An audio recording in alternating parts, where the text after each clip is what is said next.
मर्द को जब तन्हाई की आदत पड़ जाए तो वो वापसी के सब रास्ते भुला देता है। फिर न वो किसी से शिकवा करता है और न ही किसी की वजाहत मांगता है और न ही किसी रिश्ते की सफाइयों में वो दिलचस्पी रखता है।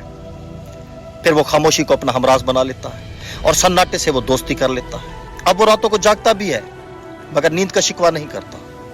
दिन भर अपने आप को वो मसरूफ रखता है मगर थकावट का वो तस्करा भी नहीं करता। उसकी आंखों में कई तूफान दफन है लेकिन वो उन तूफानों की तपिश चेहरे पे नहीं आने देता।